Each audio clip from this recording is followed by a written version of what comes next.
Good morning students. Welcome to the class. We are doing chapter 2 of political science, class 9, and the name of the chapter is constitutional design.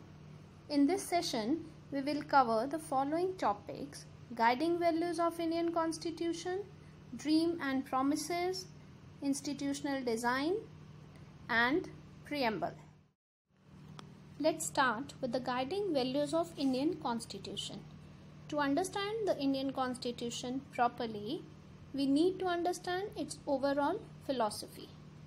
This can be done by knowing the views of some prominent leaders about our Constitution as well as the preamble to our Constitution. The dream and the promise. Mahatma Gandhi. Mahatma Gandhi was not a member of Constituent Assembly, but many members of it followed his vision. In 1931, he had expressed himself in his magazine Young India that he wanted to frame a constitution that provides an effective voice to the poor and underprivileged. He wanted the constitution to promote harmonious living of all communities in the country.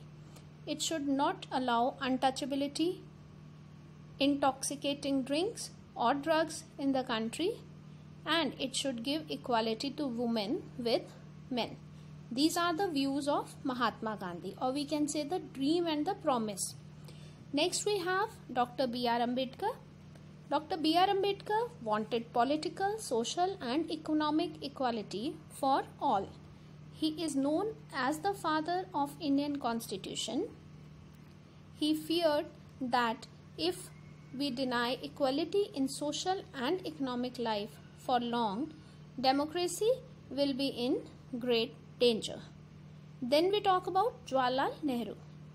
Jawaharlal Nehru wanted equality of opportunity to all, end of poverty and ignorance, and control of diseases. He wanted all responsible persons to dedicate themselves to the service of the society. Next we talk about institutional design. A constitution embodied the value and philosophy into institutional arrangement. Most of the Indian Constitution detail these arrangements. The Constitution describes the institutional arrangement in legal language. The maker of the Constitution made a provision for making amendments to the Constitution from time to time. These changes are called constitutional amendments. In its working, there are three major aspects. First, it lays down the procedure for choosing persons to govern the country, that is about election. Second, it defines who will have how much power to take the decision, that is distribution of power among executive, legislature and judiciary.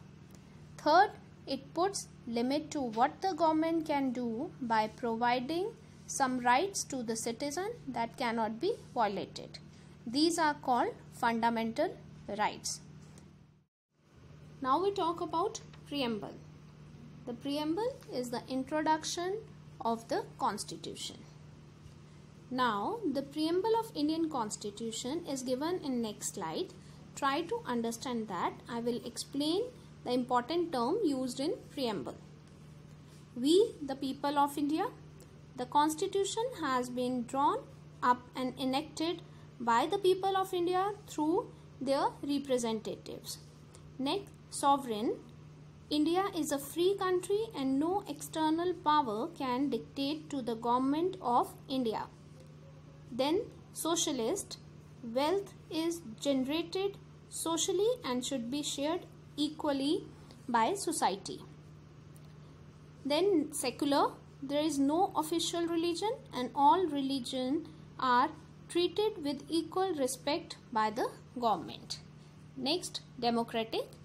We have adopted a form of government in which people elect their rulers and hold them accountable. Republic. The head of state is an elected person and it is not a hereditary position. Justice. The law would not discriminate between citizens on the basis of caste, religion, and gender. The government would work for the welfare of poor and oppressed so that social inequalities are reduced.